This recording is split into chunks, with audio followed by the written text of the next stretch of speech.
दूसरों की छोटी सी गलती भी तुम क्षमा नहीं करते हो, अपनी पहाड़ के पहाड़ पाप को क्षमा कर रहे हो। ये बहुत बड़ी हानि है।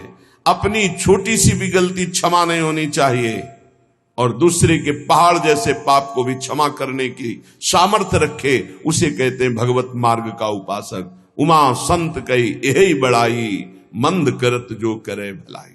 वो मंद कर रहा है, वो उसका भला। हमारी उल्टी चाल है, हम दूसरों के छिद्र राई जैसे दोष को पहाड़ जैसा देखते हैं और क्षमा नहीं करते, और अपने पहाड़ जैसे दोष को राई के समान भी नहीं मानते और क्षमा कर देते हैं। ये बहुत बड़ी हानि का विषय है। साधक ऐसा नहीं होता है। कैसे तुम्हें बताएं? साधक का हृदय आग लग जाती है अगर कोई त्रुटि होती है। बस अंदर ये होता है कि प्रिया जो हम इंतजार कर रहे हैं आपकी कृपा कटाक्ष का, जिस दिन आपका कृपा कटाक्ष हुआ उसी दिन रौंद के फेंक देंगे इन दुष्ट भावों को, जो काम है, क्रोध है, लोभ है, मोह है। मैं तो नहीं जीत सकता, पर इंतजार कर रहा हूं मालिक आपके इशारे का। जिस दिन आपका इशारा और आपका बल प्राप्त हो गया, इन दुष्टों को जो जन्म जन्मांतरों से घृणित कार्यों में मुझे परास्त करते चले आए हैं, इनका सर्वनाश कर दूंगा। इनका बीज भी नहीं रहने दूंगा, इनकी जड़ भी नहीं रहने दूंगा, वासना की जड़ उखाड़ दूंगा। उपासक अंदर ही अंदर अमर्ष कह रहे, देखो, निघ्न दुष्टेन्द्रियाणी प्रसव मुदय भांच युद्धतामर्ष दंडई। जैसे कोई बलवान आदमी किसी महाबलवान के चक्कर में फंसकर दब गया हो, अब अंदर अंदर वो अमर्ष से भर रहा है कि एक बार मैं छूट पाऊं कि बस फिर इसका सर्वनाश कर दूंगा। ऐसे ही साधक दांती पीस कर हाथ मसल कर बस सोचता है, एक बार केवल चांस दे दो प्रभु, एक बार फिर इन काम क्रोध लोभ मोह मद के जड़ को उखाड़ के फेंकूंगा। अभी तक पता था कि मैं काम विजयी हूं, लेकिन जड़ नहीं काट पाया तो ये नए किनगे छोड़ दिए। अब की किनगे नहीं काटेंगे, अब की जड़ उखाड़ करके फेंकेंगे। ये उपासक की वृत्ति, अमर्ष युद्धता। ऐसा अमर्ष में भरकर उद्योग करो, नष्ट कर दो इन विकारों को, क्योंकि बिना विकार नष्ट हुए देह भाव नहीं जाएगा, बिना देह भाव गए परमात्मा प्राप्ति नहीं होती। तद्रूपं चैव भूषादिकम अपि नितराम दूर दूरेण कुर्वन्। शरीर का श्रृंगार करना बंद करो यदि काम विजयी होना है तो, और शरीर के श्रृंगार को देखो मती। जो चाहे आपन कल्याणा, सुजस सुमति शुभगति शुभ नाना, सो पर नार लीलार गोसाई तजौ चौथ के चंद की नाई। जैसे चौथ के चंद्रमा को देखने से कलंक लग जाता है, यदि शुभ गति मति चाहते हो, अपना नाना प्रकार का शुभ चाहते हो, तो छोड़ दो पराई माता बहनों की तरफ गंदी दृष्टि से देखना। ये आद्या शक्ति के अंश स्वरूप आए, हमसे त्रुटि हो रही कि हम इन्हें भोग भाव से देख रहे, हमारी दुर्गति पक्की हो जाएगी। चाहे जितना बड़ा तपस्वी महाबलवान महान यशस्वी रहा हो, जब कभी ऐसा दोष किया तो सर्वनाश हो गया। ये जानते हुए भी मन बुद्धि इंद्रियां धोखा दे रही, और इन धोखेबाजों को हम पुष्ट करना चाहते हैं, इनके अनुकूल चलाना चाहते हैं, इनके अनुकूल जो ये मांगे वो भोग दे दे। श्री ध्रुवदास जी महाराज कृपा करके मन को समझा रहे हैं। मन बहुत उड़ान भर ली भोगों में, अब नहीं, अब तुझे उड़ने नहीं देंगे। मन के पंख क्या है जहां उड़ के जाता है? पकड़ा है कभी ये किस पंखों से उड़ता है? कामना और तृष्णा, यही इसके पंख हैं। इसके पंख काट दो। काम कामना वासना मनते करियति दूर। निरंतर भजन में डूबे रहो। बहुत भयावह संसार है, तुम्हें नहीं दिखाई दे रहा है, आचार्यों को, गुरुजनों को, संत जनों को दिखाई दिया। जलत ज्वालत, ये जलती हुई ज्वाला है। काम क्रोध लोभ मोह मद मत्सरे भस्म कर देते हैं, पूरा जीवन का जीवन नष्ट कर देते हैं। गुलाम बना लेते हैं। धिक्कार है मन बुद्धि को, गुलाम बना लेते हैं, निकलने नहीं देते।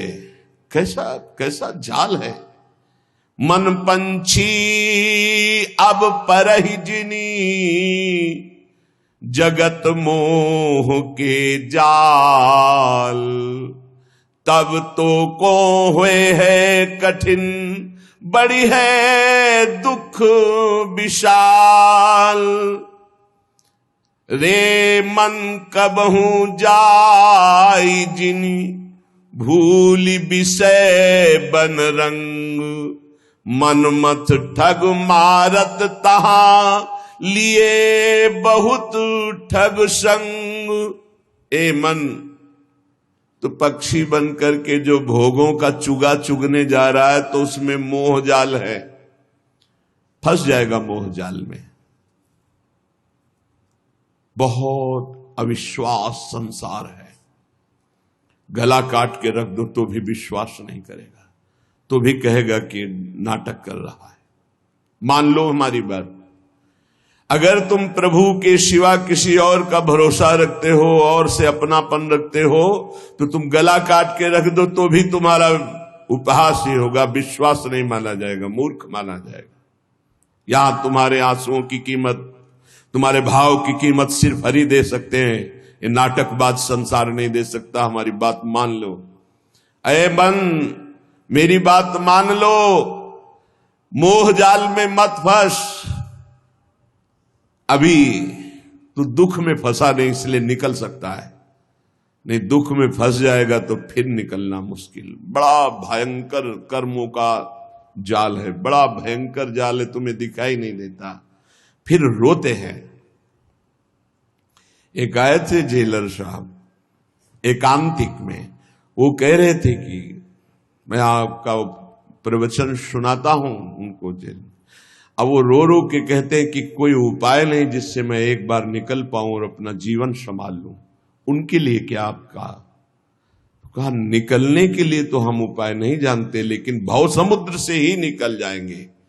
वहीं रह करके नाम जप करें, भगवान को पुकारें, मेहनत करें, अच्छे भाव रखें, तो वही उनका कल्याण हो जाएगा। संसार की जेल से तो भले न निकल पावे, लेकिन आवागमन से जरूर मुक्त हो जाएंगे। वो कह रहे चिल्ला चिल्ला के वो रोते, मेरे हृदय को विदीर्णता, ऐसा दुख लगता है, पर कुछ उपाय नहीं कर सकता। वो कहते एक बार केवल मुझे अगर निकलने को मिल जाए तो मैं अपने जीवन को संवार लूं, लेकिन नहीं, आजीवन कारावास निकल ही नहीं सकते। और किनका संग? जो सब वैसे ही आचरण करके गए, भारी कुसंग में, जिसे बरुभल बास नरक करता था, दुष्ट संग जन दे विधाता। कर्मों का बहुत प्रबल स्वरूप है। इसलिए मन पंछी अब परहि जिनी, जगत मोह के जाल। तब तो को हुए है कठिन, बड़ी है दुख विशाल। आज तक जो मारा गया है, महान से महान, वो माया ने मारा है। माया ने वो अपना रूप धर करके ऐसे आसक्त होकर फंसा लिया कि नष्ट हो गया। चाहे संबरासुर हो, कोई भी बड़े से बड़ा बलवान हो, उसकी मृत्यु का कारण कोई न कोई माया का एक स्वरूप हुआ है। अगर आप अपना नाश नहीं चाहते, आप पतन नहीं चाहते, तो गृहस्थ में है तो एक पत्नी व्रत, दूसरी की तरफ आंख मत उठाना। धर्म पूर्वक कमाओ, परिवार का पोषण करो, नाम जप करो, मुक्त हो जाओगे। इतनी बात तो समझ में आ गई कि जो सब सहारों को छोड़कर आपके भरोसे हो जाता है, आप उसे अभय कर देती। शरणागत अभय। और आपका बाना है, आपका प्रण है, आपका स्वभाव है कि जो आपकी शरण में आ गया, चाहे जितना पतित हो, उसे पावन करके महान बना दिया। हरिराम व्यास जी कहते हैं, मुझ जैसे अधम को भी स्वीकार कर लिया श्री स्वामी जी ने। तो कोई भी हो, अन्य अवलंबन का त्याग करके अनन्य भाव से श्यामा जी की शरण में हो जाए तो परम हृदय शीतल हो जाएगा, निर्भय हो जाएगा, निश्चिंत हो जाएगा, निशोक हो जाएगा। इतनी बान रावरी जानत निरालंब को राखन हारी। जिसका कोई सहारा नहीं होता, मेरी महारानी जो उस पर अपार कृपा करके महान बना देती है। ताशों आस करत ये प्यारी, करी हो कबहू उमगी कृपारी, करी हो कबहू उमगी कृपारी। हे वृषभानु दुलारी, करी हो कबहू कृपा। बाट जो होते हुए यही उपासना है, राधा राधा राधा, और हम बाट जो रहे कृपा की। जिस दिन मेरी महारानी जी की कृपा हो गई, उस दिन ये जो इंद्रियों की गुलामी है, मन की गुलामी है, जो भोगों की प्रियता है, अनंत जन्मों से भटक रहे हैं, ये एक क्षण में मिट जाएगा। बस हम राधा राधा कहते हुए स्वामी जी की कृपा की बाट जो है, श्री जी की कृपा तो अपार हो ही गई है, क्योंकि मानव देह, उसमें भी दुर्लभ बात वृंदावन में आना, वृंदावन में बैठकर सत्संग सुनना, उसमें भी दुर्लभ बात श्री राधा नाम, राधा तत्व, राधा रूप, राधा शरणागति, इसका परिचय मिलना, ये तो अमोघ विषय है। ये कभी व्यर्थ नहीं जाता। एक बार भी राधा नाम जिह्वा से उच्चारण हो गया या कान में श्रवण करने का सौभाग्य मिला, दुर्गति शब्द खत्म हो गया। मेरी श्रद्धा, मेरा विश्वास, मेरे आचार्य, मेरे गुरुजनों की द्वारा गाई हुई जो राधा नाम महिमा और राधा नाम प्रताप, उसके बल से कहते, एक बार जिसकी श्रवणेन्द्री में, एक बार जिन नाम ली हित सो होए अति दीन, ताको संग न छाणहि ध्रुव अपनो कर ली। अपार महामहिम राधा नाम है। अगर ये एक बार कथन श्रवण करने का सौभाग्य मिल गया तो मानो दुर्गति से निपटने के लिए तुमने ताल ठोक दी, विषयों पर विजय प्राप्त करने के लिए मानो तुमने कमर कस ली। यदि राधा नाम लिया, राधा नाम श्रवण किया, राधा चरणों का आश्रय ले लिया। श्रीपाद प्रबोधानंद जी महाराज हमारी प्यारी जू और प्यारे जू, ये जुगल जोड़ी जो जहां खेल रही है, ये वही वृंदावन धाम है। आचार्यों ने कोई आकाश के ऊपर कोई वृंदावन धाम का वर्णन नहीं किया। जय श्री हरिवंश विपिन भूतल पर, विपिन कौन सा वृंदा विपिन, बोले भूतल पर, इसी पृथ्वी पर विराजमान, यही वृंदावन। चिरजीवो भूतल यह जोरी, अलग अलग पदों में चिरजीवो, चिरंजीवी, ये जोरी भूतल पर विराजमान है। अविचल जोरी, जहां एक कदम भी वृंदावन से कभी बाहर हमारे प्रिया प्रीतम नहीं जाते, ये वही वृंदावन है, यही है। आवश्यकता है हमें अपने देह राग त्याग की। जब तक देह राग है तब तक अनुराग नहीं, जब तक अनुराग नहीं तब तक दृष्टि नहीं खुलती, मानस नेत्र, हृदय के प्रेम नेत्र नहीं खुलते। जब तक हृदय के प्रेम नेत्र नहीं खुलते तब तक वृंदावन को नहीं देख पाओगे। ईंट पत्थर मकान मंदिर यही देख सकते हो, लेकिन चिदानंद वृंदावन के लिए हृदय के नेत्र खुलते हैं। ही के नयन निहारी, वो तब खुलते हैं जब देह राग नष्ट होता है। कहने कि ये जो तुम्हारा देह पर राग हो गया है, अनेकों बार तुम्हें सुनने को मिला, श्रुत्वा श्रुत्वात सुखिताम, बार बार तुम भगवत चर्चा सुनते हो, सिद्धांत सुनते हो, थोड़ा सुख का अनुभव करते हो, पर आप ये देख पाते हो कि आप अपने मन को समझा पाते हो, आप अपनी बुद्धि को समझा पाते हो। तो सच्ची बात कहते हैं ना। सत्संग सुनते हैं, श्रुत्वा श्रुत्वाति सुखिताम, अच्छा लगता है। सिद्धांत सुनते हैं भगवत प्राप्ति का, अच्छा लगता है, लेकिन हम उसे उतार नहीं पा रहे हैं। हमारा मन, हमारी इंद्रियां भोगों में ही जा रही, बुद्धि का निश्चय भोगों में ही है। जिसकी बुद्धि का निश्चय किंचन मात्र भी इतना है कि किसी भी भोग में सुख है, वो झूठ बोल सकता है कि मैं परमात्मा प्राप्ति करना चाहता हूं, लेकिन उसके हृदय में परमात्मा प्राप्ति की चाह नहीं हो सकती। श्री भगवान कहते हैं, भोगैश्वर्य प्रसक्ता नाम तया प्रहत चेतसाम व्यवसायत्मिका बुद्धि समाधो न विधीयते। जिसकी बुद्धि को भोगों ने अपहृत कर लिया है, चित्त भोगों का चिंतन करता है कि इसमें सुख है, वो कभी ऐसा निश्चय कर ही नहीं सकता कि मुझे भगवत प्राप्ति करनी है, मुझे परमात्मा प्राप्ति करनी है। ऐसा निश्चय नहीं। ऐसा निश्चय ना होने के कारण भजन में तन्मयता नहीं होती।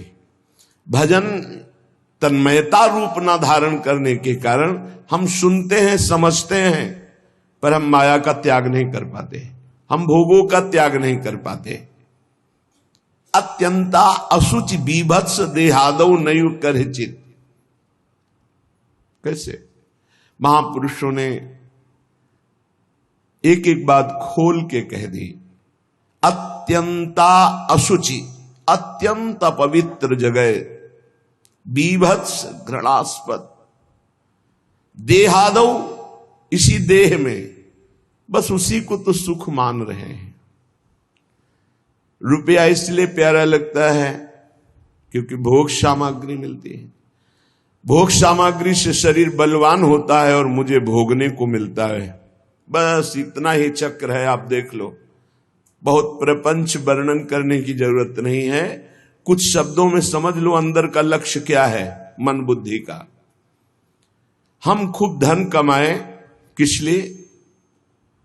क्योंकि उससे धन से भोग सामग्री मिलती है, भोग सामग्री से शरीर पुष्ट होता है, शरीर पुष्ट होगा तो खूब भोग भोग पाएंगे, बस इतना ही है। शरीर सुखपूर्वक रहे इसलिए मकान, शरीर सुखपूर्वक यात्रा करे इसलिए गाड़ी। शरीर सुख को लेकर के ही सारी कल्पनाएं, सारी चिंताएं, सारी बातें होती हैं। देख लीजिए आप, शरीर सुख के लिए।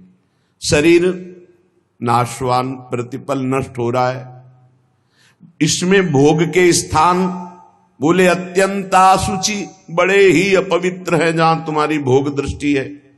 बीभत्स, बड़े घृणास्पद, दुर्गंध युक्त। देहादौ नयुः करचित, अनर्थ का मूल देह, इसमें तुम अपनी ममता इतनी कर लिए कि मैं ही शरीर हूं। थोड़ा विचार करो, कौन सा भोग है जो बहुत आनंददायक है, विश्रामदायक है, शांतिदायक है?